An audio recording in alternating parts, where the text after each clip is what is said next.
Buenas, buenas, buenas. Bienvenidos, bienvenidas, bienvenides a un nuevo episodio de Sabor a Queer. Con este proyecto tratamos como muchos temas, algunos son más fáciles, otros son más difíciles. Hoy nos toca abordar un tema como bastante complicado porque vamos a hablar de Palestina y vamos a hablar del movimiento queer y de lo queer en relación a Palestina en un momento como el que estamos viviendo, que no sé muy bien ni cuáles son las palabras ni para empezar ni para hablar de esto, ¿no? Yo creo que tratamos cada uno desde nuestro lugar y desde nuestra posición aportar lo que buenamente podemos en un mundo en el que vivimos en una constante como contradicción simplemente por existir y por vivir. Y bueno, pues hoy quiero compartir esta conversación con Murad. ¿Cómo se pronuncia tu apellido? ¿Murad? ¿El apellido? Murad, sí. Ode. Ode, Sí. Porque iba a decir Ode. Murad Ode, bienvenido, periodista palestino o especialista en Palestina. ¿Cómo estás, Murad? ¿Cómo estás? Muy bien, David, muchas gracias por invitarme. Estamos un poquito nerviosos hoy, ¿no? O sea, sí, pero bueno, ahora es una conversación amena. Es una conversación amena, vamos a compartirnos. Yo creo que antes lo estábamos hablando. Es importante, bueno, por lo menos muy sanador, ¿no? El hecho de como demostrarse y demostrar un poco también a veces una parte como más íntima nuestra, porque creo que ayuda mucho a los demás también a conectar primero y como también a verse a sí mismos, ¿no? ¿Cómo estás tú en este momento en el que, bueno, pues estamos viviendo todo este genocidio que está sucediendo en Palestina? Pues he pasado por varias fases, pero ahora mismo lo veo todo desde la rabia y la impotencia, ¿no? Sobre todo porque es una situación como muy surrealista. Se ha quedado muy deslegitimado el poder de la representación política, ¿no? Cuando toda la sociedad española sale a la calle y a Almeida lo único que se le ocurre es darle la medalla de honor al pueblo de Israel, dices, tengo la sensación de que se están descojonando de mí. ¿No? O, por ejemplo, cuando toda la derecha española sale a criticar la decisión de Pedro Sánchez del reconocimiento del Estado de Palestina, dices, lo único que les motiva es el escarnio público, el populismo, el sensacionalismo. Y hablo de España como hablo del resto de países, que la representación política en general ha quedado en evidencia. La inutilidad del derecho internacional no sirve para nada. Cuando estamos viendo un genocidio televisado y el consenso de los países para un cese al fuego y el veto de un país puede tumbar todo ese cese, ¿qué sentido tiene todo lo que hemos construido después de la Segunda Guerra Mundial para proteger nuestros derechos si no está teniendo ningún efecto a día de hoy? Entonces, pues al final la sensación es de se están riendo de nosotros y nada de lo que hemos construido sirve para nada. Yo creo que es muy frustrante, ¿no? Desde el punto de vista desde que hasta incluso el setting, ¿no? Estamos hablando aquí tranquilamente sentados en una mesa sobre una cosa que es una absoluta barbaridad, desde la que, pues en este caso yo como persona blanca europea, que es como todo muy surrealista, ¿no? Es decir, cómo uno empieza a tener una conversación, cómo podemos hablar relajadamente sobre este tema, cómo podemos construir y cómo podemos darle visibilidad a esto estando aquí, ¿no? O sea, cómo también se vive esa impotencia desde aquí. ¿Cómo lo vives tú desde aquí, esa impotencia? Es el sistema. O sea, vivimos en un sistema que nos obliga a olvidarnos de lo que ocurre fuera de nuestro círculo. Entonces, pues sientes culpabilidad, obviamente. Estamos aquí, seguramente ahora mismo estén muriendo niños en Gaza, en Rafa. Pero ¿qué haces? No se puede hacer mucho más.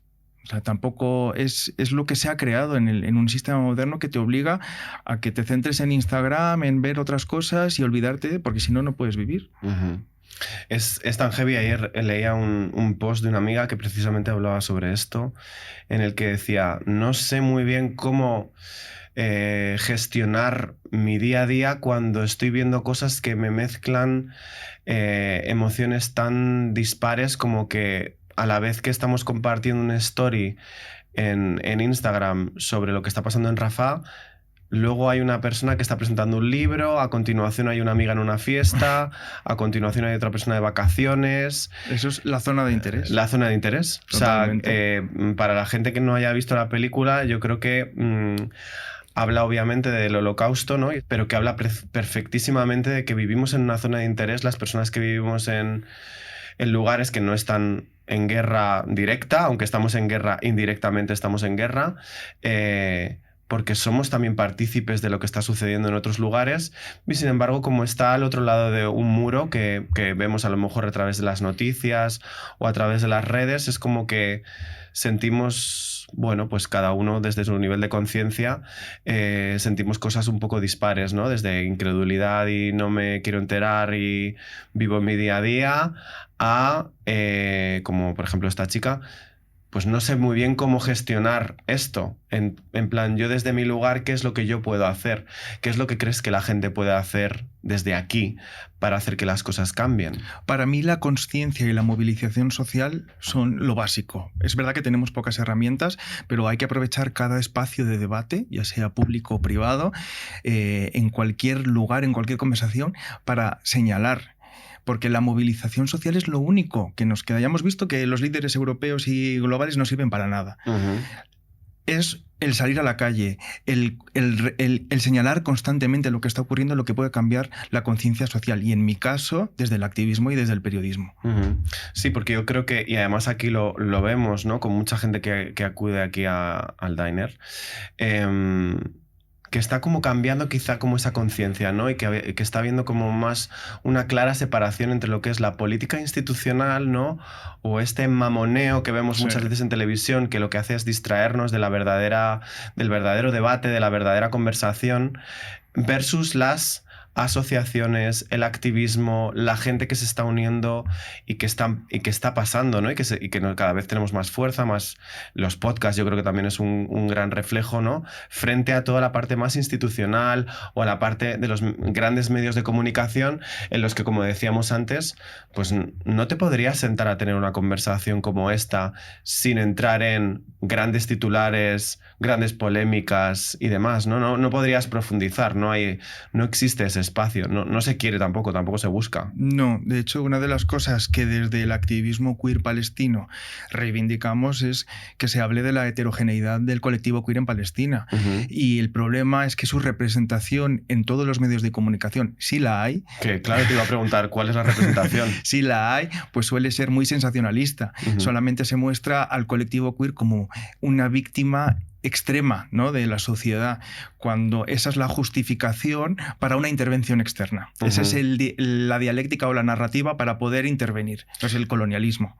A ver, aquí hicimos un programa hace unas semanas con Cristo Casas y precisamente Cristo hablaba de Eurovisión, un poco todo lo que sucedió en Eurovisión con el tema de Israel y cómo en el propio episodio, como lo vemos constantemente en redes sociales, el argumento que se utiliza como para justificar también parte del ataque que está sufriendo Palestina es: ¿para qué estáis los queer dando vuestro apoyo al pueblo palestino cuando sí? Y seguramente cuando pongamos este programa me dirán: tú vete con ese traje rosa y ese pelo rosa, vete a Palestina, que te tirarán de un campanario o te matarán o no sé qué o no sé cuántos, ¿no? Es como que ese argumento de cómo la gente queer puede apoyar a Palestina, de repente como que se vuelve en contra en plan de como que inutiliza tu posibilidad de poder ponerte a favor de los derechos humanos, básicamente.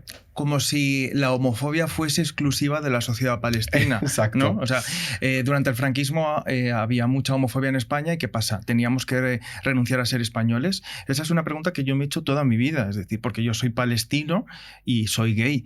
Y toda mi vida la pregunta ha sido: ¿puedo ser palestino y gay a la vez? Y ha sido una lucha interna encarnizada y muy dura, que sigo trabajando en ella. Pero que venga gente luego a decirte eso, pues te toca un poco los cojones, ¿no? Porque dices, hombre, ¿qué pensará el colectivo queer que estará en Palestina viendo las banderas y que la gente le diga eso? Para empezar, no toda la sociedad palestina es así. Eso para empezar de principio, porque la gente, la idea que tiene es o que no existe el colectivo queer en Palestina o que los despeñan desde lo alto de los edificios. Y no es todo así.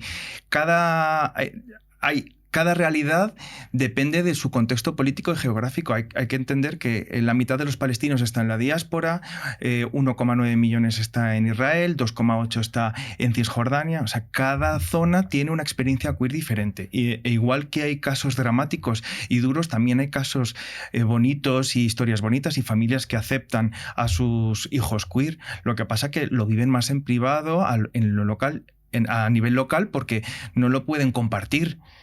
Pero tenemos que tener esa imagen más compleja. ¿Qué pasa? Que la derecha, sobre todo, el sensacionalismo y el populismo, lo que hacen es buscar la síntesis en los árabes asesinan a los homosexuales y ya está, para que te quedes con esa idea. Exacto. Porque ahí, de hecho, también hicimos un programa con Guro, que es la presidenta de la Asociación de Gitanas Feministas, y precisamente ella hablaba de esto con el patriarcado, ¿no? Diciendo como que parece que hay un patriarcado bueno y un patriarcado malo, ¿no? Y aquí es un poco lo mismo, ¿no? Parece que la homofobia que vivimos aquí en España es la homofobia buena y la homofobia que puede vivir el pueblo palestino es la homofobia mala, ¿no? Es como, no, homofobia es homofobia aquí y en cualquier otro lugar, ¿no? O sea, que no hay diferenciación y que no porque haya un cierto avance social en derechos no quiere decir que no haya homofobia, ¿no? O que la homofobia de otro lugar sea peor. Claro, a ver, no vamos a negar que son contextos muy diferentes. Hay un contexto mucho más represivo en Palestina, pero no podemos condenar al conjunto de la sociedad porque estemos viendo casos muy represivos, ¿no? Es muy duro eso. Y para mí ha sido muy duro también aceptar mi identidad con estos estereotipos sobre los palestinos y sobre lo queer. Claro, porque, por ejemplo, para poner a la gente también un poco en contexto, ¿cuál es la historia de tu familia? O sea, ¿cómo es como tu infancia? Vamos a hacer aquí en plan... Sintetizado. Bueno, sintetizado. ¿Cómo fue un poco tu infancia? Pues mira, es decir... Yo, mis padres vinieron de Palestina cuando eran jovencitos. Ellos migraron en el 67, después de la guerra del 67, y llegaron a España. Y yo nací en Bagdad por casualidades de la vida durante la Primera Guerra del Golfo, pero vamos, que crecí toda mi vida en España. He crecido en el seno de una familia muy conservadora y musulmana. Yo, de hecho, los sábados pues iba al colegio árabe a aprender el Corán, a memorizar el Corán, a aprender los versos. Pero cuando empecé a desarrollar mi sexualidad y empecé a darme cuenta de que era gay, empecé a tener un conflicto. Había asumido la culpabilidad desde el principio. No sé por qué, pero tú ya asumes desde el principio que lo que estás sintiendo está mal. Y había como dos personas dentro de mí. Una gay y una musulmana o árabe. Y yo ya veía súper incompatibles esas dos cosas, pero las dos cosas las necesitaba. O sea, yo siempre me he sentido muy árabe y también muy gay, porque eso no lo puedo obviar, pero no encontré un punto de unión, ¿no? en el que se abrazaran. Pues fui a la mezquita, hablé con el imán y lo único que me dijo era... esta vida no es para disfrutar, es una prueba para entrar en el paraíso, así que tienes que esperar a que Dios te dé una solución. Y fue como, bueno, pues es que no puedo hacer nada. ¿Qué solución? ¿Qué solución? ¿No? Porque reprimirme no es viable. Claro. Entonces, bueno, pues seguí luchando, entré en una depresión porque obviamente con 14, 15 años no tienes herramientas para gestionar ese conflicto de identidad. Acabé con una mala persona que acabó abusando de mí y llegué a un momento en el que pues, estaba muy cerca del suicidio. Y fue en ese momento... O sea, una pareja... Fueron abusos de una persona mayor. No era una pareja, pero era la única persona que en ese momento sabía quién era yo y mi identidad. Entonces había mucha dependencia. Claro. Pero esa persona pues solamente quería sexo. Entonces fue una cosa muy, muy turbia y fue el momento en el que yo llegué a asomarme al suicidio y cuando ya hablé con la gente de mi entorno y les dije, oye, mira, me está pasando esto, necesito ayuda urgentemente.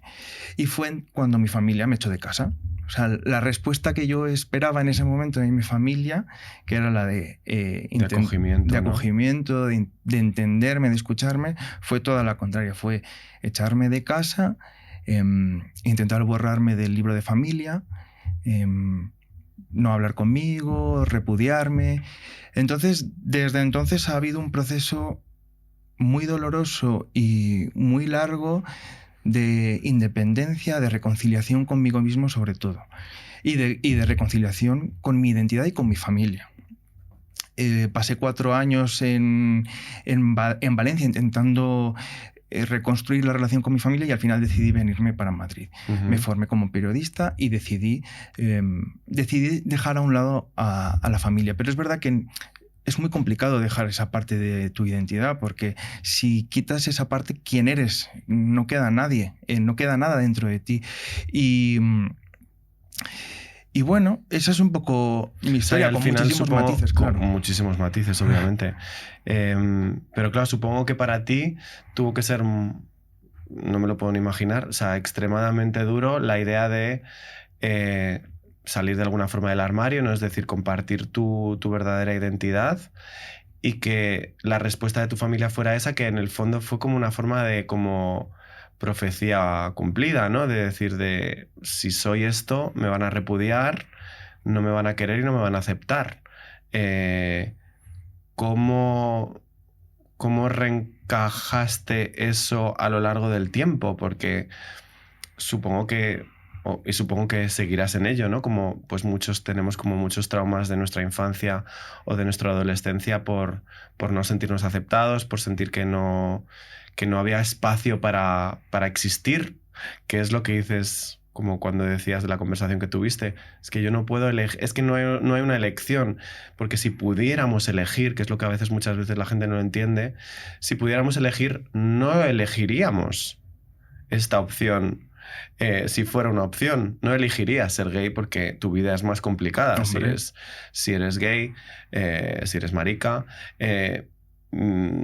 ¿Cómo lograste ir sanando todo eso, o en qué proceso estás ahora? Pues... si lo quieres compartir, Sí. O sea... A ver, compartirlo, sí. Que es lo que estoy haciendo ahora últimamente, es una forma de sanarlo, ¿no? Pero... Al principio, como te decía, intenté obviar mi parte palestina. Claro. Y luego me di cuenta de que no, de que tenía que abrazarla y encontrar el punto en el que las dos identidades se encontraran. Yo estaba viendo que mis padres... Había entendido que la única forma de ser palestino era la que mis padres me habían enseñado, pero decidí viajar a Palestina e intentar buscar otra forma de entender lo que es ser palestino.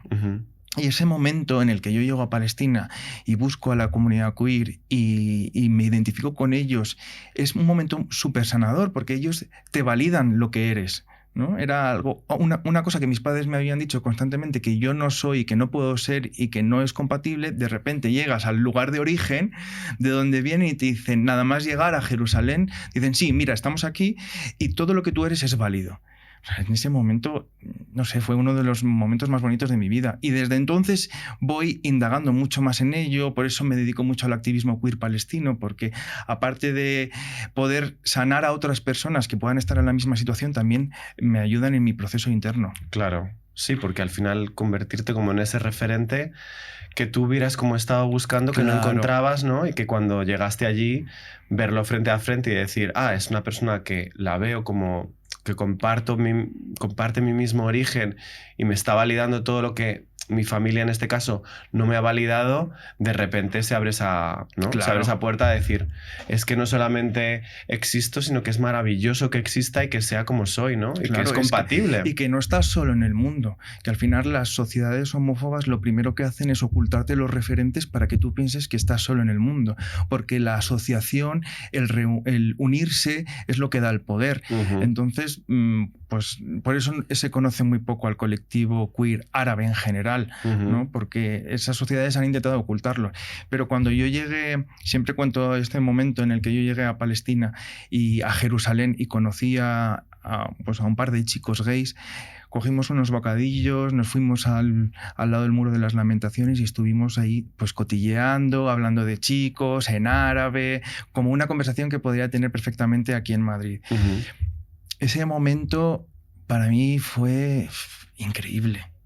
Increíble, o sea, es que no tengo palabras para describirlo. Y, por ejemplo, en detalles puedes ver la importancia de ello, porque cuando les decía, bueno, pues es que yo llevo como muchísimos años sin hablarme con mi padre, porque es tal cual. Ah, no te preocupes, bienvenido al club. No, todos hemos pasado por lo mismo. Entonces, dices, pues qué bien que estoy aquí rodeado de esta gente. Sí, de repente me siento acompañado y puedo tener una conversación de lo más banal, digamos, ¿no? Sí. Pero que no es nada banal porque de repente te permite existir, ¿no? Claro. En un espacio como es pues tu lugar de origen, ¿no? Es curioso, ¿no? Como muchas veces desde aquí, ¿no? Desde, en este caso, Europa, ¿no? Se proyecta esta imagen hacia el mundo árabe como pues un lugar muy represivo, en el que no se deja existir, ¿no? Y sobre todo a la gente queer y demás, cuando también muchas veces pasa aquí, ¿no? Y tú y yo lo hemos hablado también, como hay en entornos rurales o en familias extremadamente religiosas que siguen como unos patrones muy claros en los que cosas que muchas veces se achacan al mundo árabe pasan también aquí en Europa, ¿no? Y tú seguramente habrás recibido mensajes ¿no? Y testimonios de gente que seguramente se habrá sentido muy identificada contigo, no viviendo precisamente en ningún país árabe, sino viviendo en un país como España. Hombre, claro, y en Israel, en el paraíso LGTB de Medio Oriente, también hay una gran homofobia en la sociedad, en los contextos familiares, religiosos, sanitarios. O sea, el pinkwashing que llamamos ejerce una labor de distracción sobre lo que ocurre dentro de la sociedad israelí, que también es preocupante. Es decir, ellos hablan de la comunidad queer israelí eludiendo la existencia de la comunidad queer palestina. Hablan de la homofobia palestina eludiendo la existencia de la homofobia israelí. Y utilizan esos elementos en un discurso que lo que intenta es presentarte a un país, a un Estado salvador y a una completa víctima que necesita ser intervenida. Intervenida, ¿no? Y como dirigida, ¿no? Claro, y dirigida. Pero te puedo contar 1000 situaciones en las que el pinkwashing está completamente desmontado, ¿no? A través de un ejercicio que se llama pinkwatching, ¿no? Entonces, pinkwatching, esto no lo había escuchado nunca yo. Sí, es como ese pinkwashing desmontarlo. Ah, vale. O sea, como fijarte la mirada en el pinkwashing, sería el pinkwatching, ¿no? Vamos a revisar un poco qué es lo que me estás queriendo contar ahí para desmontarlo, ¿no? Porque sí es verdad que aquí también lo hablamos mucho, ¿no? Cómo se instrumentaliza a la comunidad queer en muchos conflictos, ¿no? Con esta idea de ya tenéis derechos, ya podéis hacer no sé qué, no sé cuánto, y entonces como ese argumento se vuelve en nuestra propia contra cuando estamos hablando, por ejemplo, de el genocidio que ahora mismo se está ejecutando sobre un pueblo como el palestino, ¿no? Vendiéndonos esta idea de nuevo, de buenos y malos, ¿no? Es que los buenos son, en este caso, el país de Israel, porque mira todos los derechos que hay, no sé qué, y es un país muy avanzado, versus esta otra gente que son unos salvajes, desalmados, que si te presentas allí te van a matar o te van a tirar de un campanario, ¿no? Claro. Tú no sabes la de gente, antes de que empezara el genocidio, que el año pasado o el anterior me decía que había ido al Pride de Israel, de Tel Aviv, y que no sabía dónde estaba Palestina. Y dices, ¿pero estamos locos? O sea, fíjate cómo es el trabajo de la estrategia de marketing de Israel, como para que tú vayas al Pride y no te enteres de la realidad, de lo que está ocurriendo. Ahora ya entiendo que muy poca gente va a ir al Pride de este año, de Tel Aviv. O te sorprendería igual.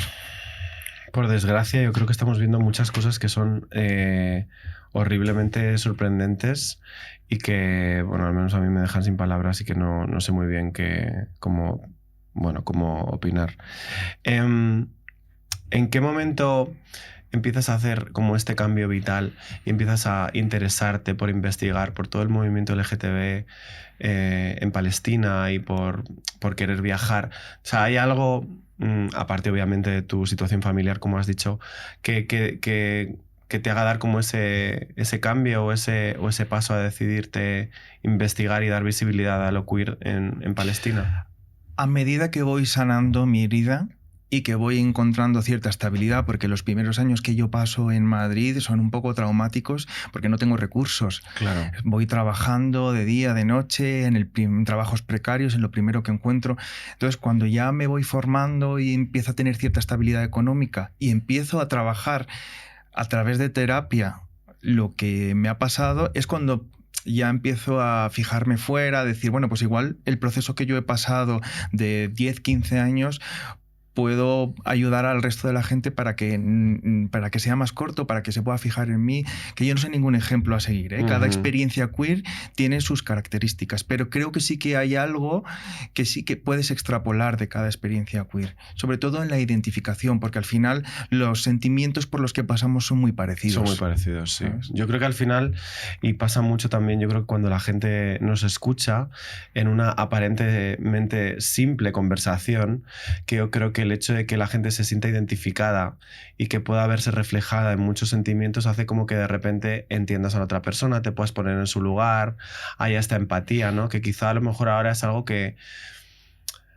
Es que claro, aquí lo tomamos como muy de normal, ¿no? Pero que parece algo como realmente excepcional, ¿no? Porque los medios de comunicación ahora mismo es imposible mantener una conversación, no voy a decir normal, voy a decir mínimamente empática con otra persona que no tiene ni tu mismo origen o que no tiene incluso a lo mejor tu misma forma de pensar, ¿no?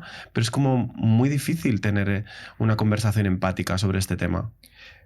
Sí, sobre todo por los tiempos. Esto no se puede hablar en 3 minutos. Y la televisión, yo trabajo en televisión y va todo muy rápido y muy machacado.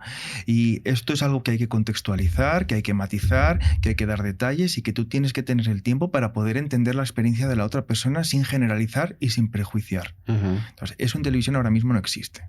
Vale, pues para darle un poquito más de información también a la gente, que creo que es interesante, me gustaría que nos explicaras un poquito más sobre la situación legal. Actualmente obviamente no, porque ahora estamos como en un limbo por esta situación, pero hasta ahora, ¿cuál ha sido la situación o cuál es la situación legal de las personas LGTB en Palestina? Vale, pues Palestina está separada por la Franja de Gaza y Cisjordania.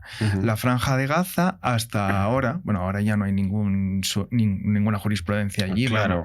Hasta ahora, la Franja de Gaza hasta ahora tenía el Código Penal británico del 1936, que castigaba la sodomía con hasta 10 años de cárcel. Importante, ¿de dónde has dicho, perdona? Británico. Ah, británico. Era herencia del colonialismo británico.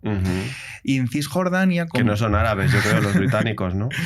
Y en Cisjordania, que se estableció el Código Penal jordano, no está castigado, no está criminalizado a nivel legal. Bueno, luego la realidad es otra. Claro, una cosa es, digamos, la parte legal y otra parte es la parte social o institucional, que obviamente pues tiene otras características y aquí también lo vivimos, ¿no? Pero creo que esto, por ejemplo, es un tema importante o interesante porque es sorprendente y nosotros nos hemos ido también informando a raíz de preparar el programa sobre esto, ¿no? Sobre esta idea de nuevo de pensar que hay unos pueblos que están menos... Bueno, esta cosa es que es una pereza de verdad decirlo esto.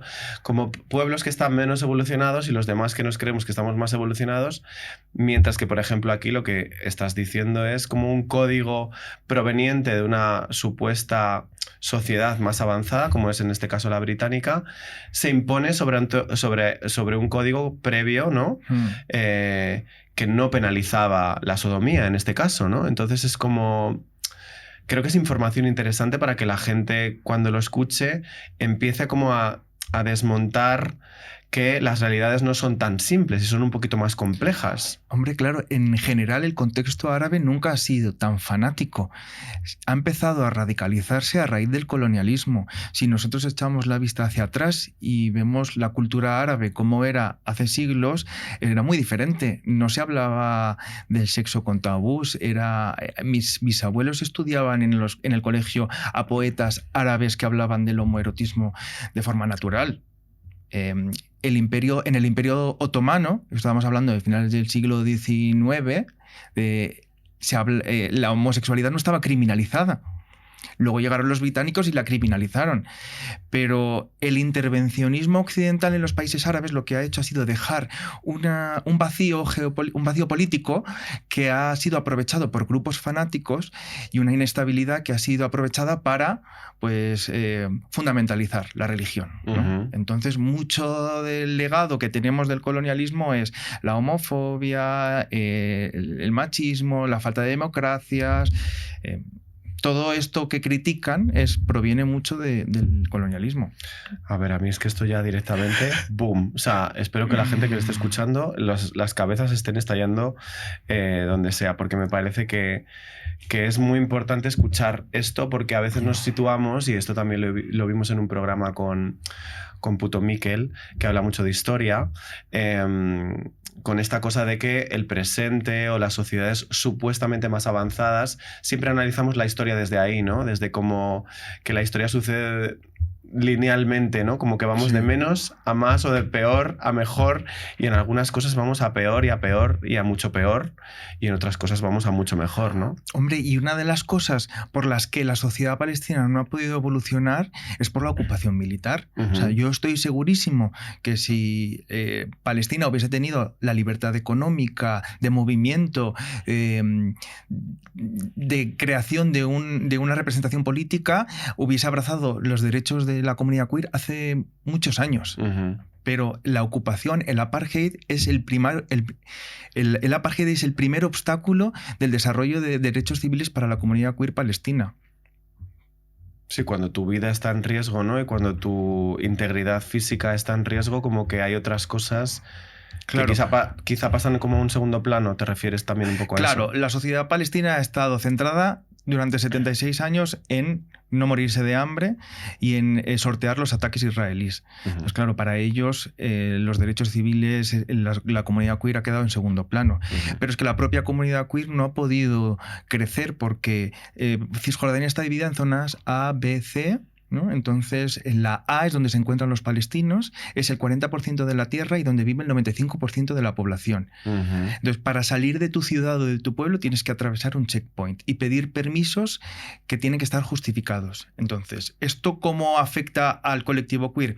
Si tú tienes que pasar checkpoints cada vez que tienes que salir de tu pueblo, la capacidad de asociación queda completamente limitada. Claro. Y la asociación es vital para que el movimiento queer pueda crecer. Si a nivel económico, si tú tienes que atravesar un checkpoint y tardas 3 horas en atravesarlo, al final acabas perdiendo tu trabajo. Y la independencia económica en una familia es básica para que una persona queer pueda seguir evolucionando. A nivel sanitario, si tú, por ejemplo, todo el equipo oncológico que se necesita dentro de Palestina para el tratamiento del cáncer no puede entrar porque aducen que se utiliza para crear bombas, con lo cual tienen que salir de Palestina a Israel para poder darse tratamiento oncológico. Muchas veces no llegan porque o no les dan el permiso o porque llega tarde y acaban muriendo. Y ya no te digo ni con el VIH, con las ETS, que están y que existen, pero que no llegan a su tratamiento porque necesitan permiso para salir. Entonces, hay muchísimos obstáculos que no dependen de la homofobia de la sociedad palestina, sino de la ocupación militar. De la propia organización social, de cómo ahora mismo la gente se puede mover, ¿no? Que imposibilita. O sea, bueno, que como decíamos antes, es algo bastante más complejo y que no es tan rápido como para poner un titular en plan sencillito y rápido. Claro. ¿Que la sociedad palestina es homófoba? Sí, desde luego. Claro. No lo voy a negar. Claro. Pero que hay 25 millones de cosas más que impiden que el colectivo queer tenga derechos también. Claro. Y eso hay que matizarlo y contextualizarlo. Porque, ¿cuál es la realidad? Hablábamos de la parte más, digamos, legislativa o jurídica, pero ¿cuál es la realidad social que se vive en Palestina con el tema queer? Porque a mí me interesa mucho, que también escribiste un artículo sobre los bares y demás, que hay algunos bares allí. ¿Cómo es la realidad? La realidad, no jurídicamente. Sí, pues la sociedad palestina tiene un componente religioso muy arraigado, ¿vale? Lo que la hace muy homófoba. Y no solamente musulmán, sino cristiano también. Entonces, en el contexto familiar significa pues ser rechazado. Sufrir violencia porque la familia intenta mantener ese honor, ese sentido del honor que en muchas sociedades conservadoras han intentado mantener. Sí. Luego también sufren violencia institucional, que es por parte de las fuerzas de la autoridad palestina, que aunque no criminalizan legalmente la homosexualidad, sí que utilizan pretextos como la ley de los delitos cibernéticos, de la moralidad, algo así como en la España franquista con la ley de vagos y maleantes. Claro, es en plan de no te meto por ser maricón, pero te meto porque te has metido en una página web viendo no sé qué vídeo. Efectivamente, ¿no? Entonces hay una interseccionalidad ahí de qué significa ser palestino, qué significa ser gay y las dos cosas acaban haciendo que recibas violencia por parte de varios sitios. No obstante, el colectivo queer está ahí y necesita encontrar espacios donde poder verse, a pesar del riesgo que lleva a ello. Entonces, hay lugares en los que pues, se encuentran, se identifican, crean una pequeña red de apoyo y de asistencia, no la que sería necesaria, porque obviamente pues, necesitarían asistencia sanitaria, psicológica, pero hay hasta ballrooms de voguing en algunos pueblos de Palestina. Yo, por ejemplo, tuve la oportunidad de acudir en Ramallah, que es una de las ciudades más modernas de Palestina, a un bar donde que es el que comentabas antes, pues donde la gente se conocía, era gente queer, ¿no? Tenían como sus códigos, ¿no? Sus códigos, sí. Tenían como el beneplácito un poco del propietario de ese bar y era pasar de la destrucción de los escombros a de repente estar en un bar súper moderno con gente bebiendo cerveza, riéndose, y entendí ahí que eso lo necesitaban al máximo, o sea, era como su pequeño refugio, pero no podían hacer nada tampoco, porque yo tenía en el mismo campo de visión la terraza de este bar y al ejército de la autoridad palestina. Y de hecho me contaban que ese bar había sido cerrado ya en 3 ocasiones por ataques de grupos violentos. O sea, que hay espacios, pero se trabajan un poco más a nivel privado, a nivel local. Para que la gente no se entere, claro. Claro, obviamente, para que sean un poco como esos lugares de, bueno, donde nos escondemos, donde siempre nos hemos escondido. ¿Existe una resistencia queer en Palestina? Sí, hay un movimiento queer internacional de solidaridad con las personas queer en Palestina y también desde dentro. Es verdad que cuando estás sometido a este nivel de vigilancia es muy complicado que las ONGs o las asociaciones trabajen. Claro. Es más a nivel local y particular. Pero... Por eso también, ¿no? Porque entiendo que si tú tienes redes sociales o compartes mensajes o intercambias mensajes, también te estás poniendo en peligro porque te estás como identificando frente a pues un ejército o otras personas que sean homófobas, transfobas, etcétera, y que puedan ir en contra tuyo, ¿no? Claro, con sencillos gestos te conviertes en un activista de repente, pero los hay, ¿eh? Hay gente que pone en riesgo su vida para poder hacer avanzar a la comunidad queer en Palestina, y sobre todo desde fuera, y hay todo un movimiento académico también de estudios LGTB queer palestinos, que esto ayuda muchísimo, ¿no? a hacer un análisis más exhaustivo, más estructurado de la comunidad queer palestina. Y hay asociaciones, Sí. La asociación más grande se llama Al-Qaus y hay otra que se llama Aswad, que es la primera. Curiosamente, la primera asociación queer de Palestina está creada por mujeres lesbianas. Es muy interesante, ¿no? Porque dentro de lo que es la resistencia palestina en general, las mujeres han tenido un papel muy importante. Como siempre. Como siempre. En el 48, cuando se creó el Estado de Israel, las primeras que se manifestaron contra el Estado de forma pacífica, con huelgas, fueron las mujeres. Ellas han sido las guardianas de la memoria colectiva, han hecho una resistencia a través de la cultura, guardando el dialecto, la gastronomía, las danzas. Para mí el trabajo que han hecho ellas es mucho más importante que el trabajo que han podido hacer los hombres a través de la resistencia armada. Me voy del tema. No, pero que me parece súper interesante, me parece muy... Hay 2 asociaciones muy grandes e importantes que intentan pues, crear fiestas en Israel para el encuentro de las personas queer, pero que al final pueden trabajar muy poco, pueden hacer muy poca cosa.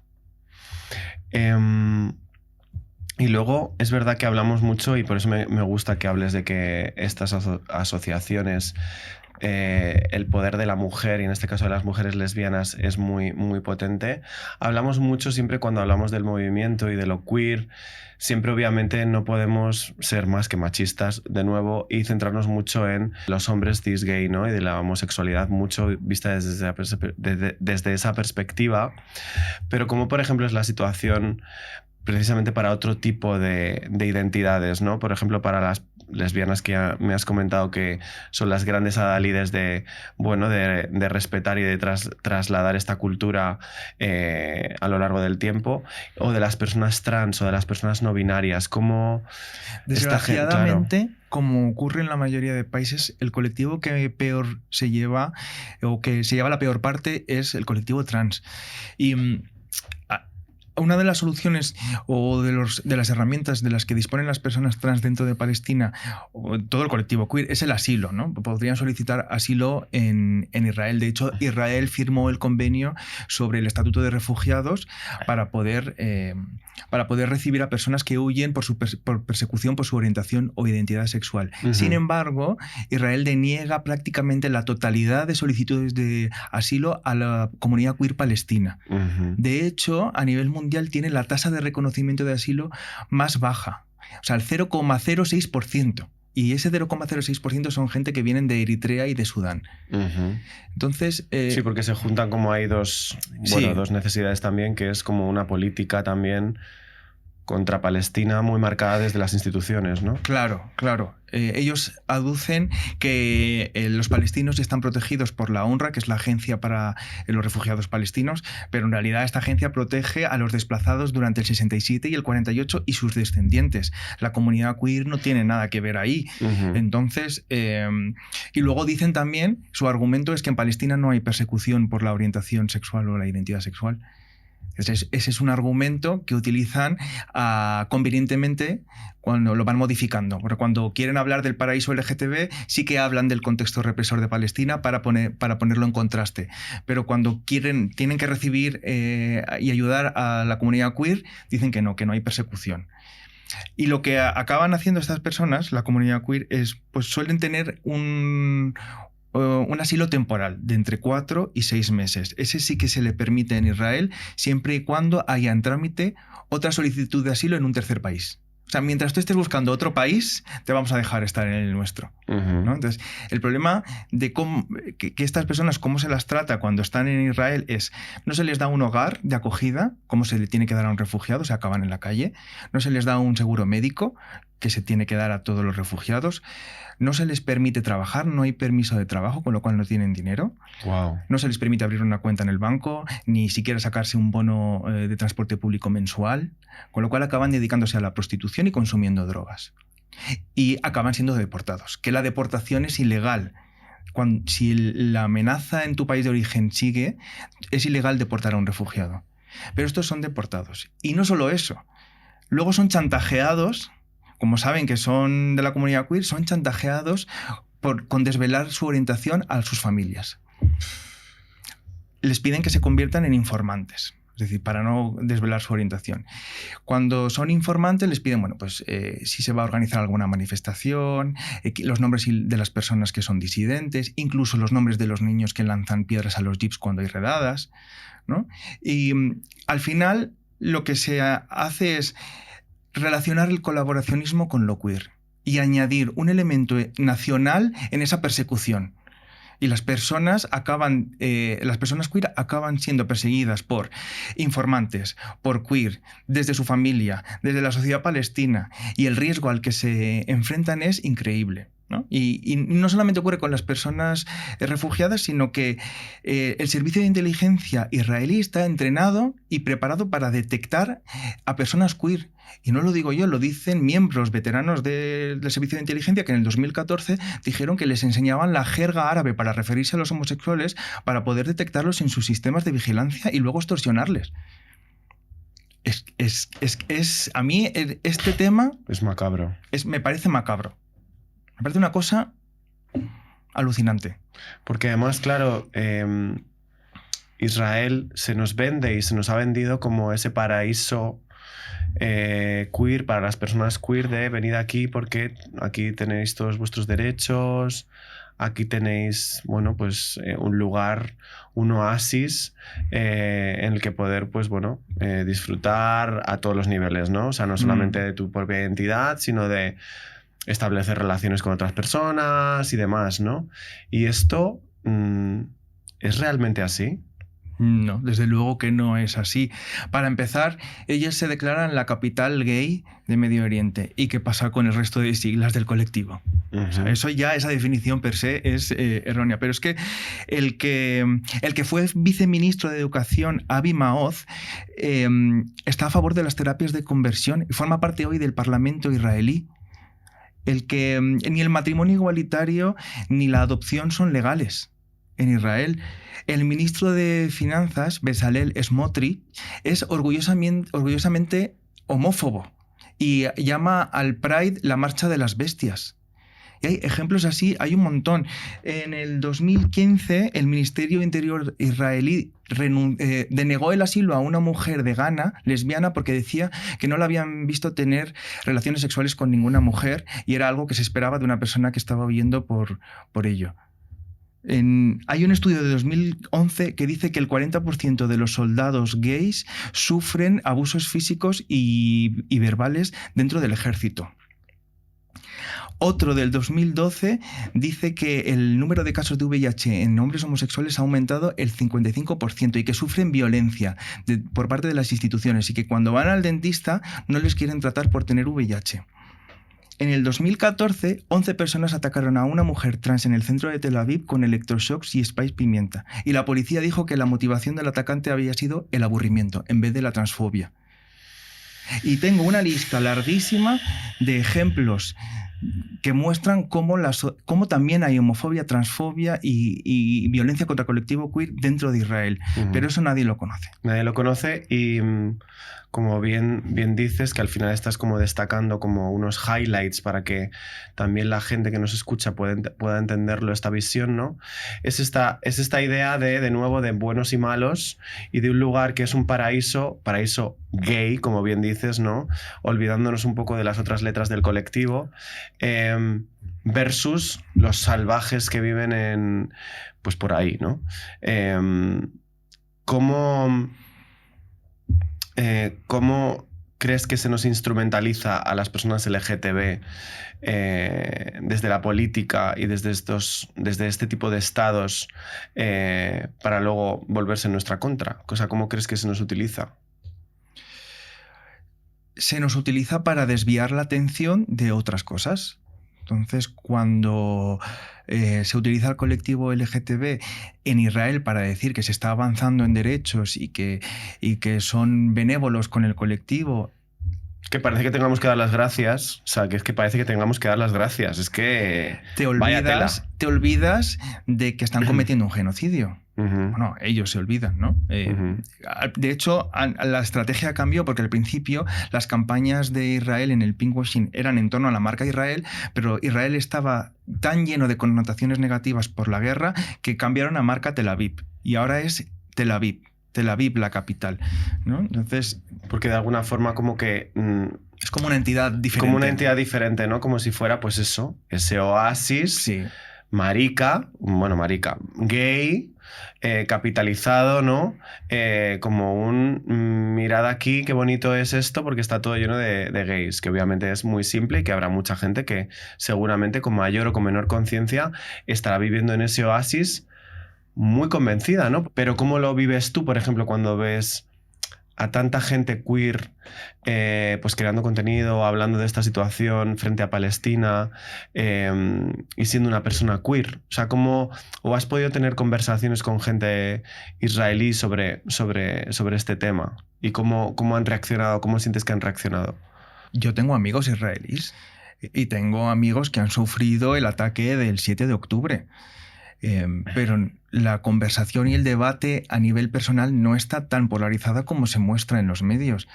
Tampoco creo que nosotros seamos los que tengamos que debatir de ello, porque Obvio. hablamos desde el privilegio. Totalmente, claro. O sea, Sí, yo sí, no sí. puedo hablar en boca de un palestino porque luego la experiencia por la que están atravesados es muy dura y entiendo que no quieran en algunos momentos sentarse a hablar con una persona israelí. No siempre es como, ¿por qué no se sienta un palestino con un israelí y hablan? Pero es que no están en las mismas condiciones para hablar. Claro. ¿Vale? Sí. No, si los pones juntos en las mismas condiciones parece que estamos en una guerra en mismas condiciones, pero no es así. Claro. Entonces, bueno, pues yo tengo mi opinión, pero mi opinión es mía y personal. Y luego los palestinos tendrán su opinión y son ellos los que pueden hablar y decir. Es como un poco complicado como posicionarse o hablar de esto cuando ¿qué pinta? O sea, bueno, yo el primero, ¿qué pinto yo hablando de todo esto? Pero sino que el único objetivo es como intentar como tratar de llegar, pues bueno, es que ¿qué voy a Y ya no decir? solo con el tema palestino, también desde lo queer, que es algo desde lo queer también pasa, que también claro. me atraviesa. Hablamos desde el privilegio de nuevo. Somos hombres blancos, que hemos tenido dinero para poder costearnos una terapia y poder encontrar quiénes somos, pero de repente a ver una persona queer que esté en un pueblo beduino en Palestina que no sabe ni siquiera lo que es lo queer. Claro. La experiencia es muy diferente y no podemos tener expectativas sobre cómo deberían actuar o cómo deberían ser. Por ir un poco terminando, que es complicado también como hacer un episodio que tenga como un punto positivo, ¿no? Porque es como, creo que es una conversación en abierto, que no acaba aquí.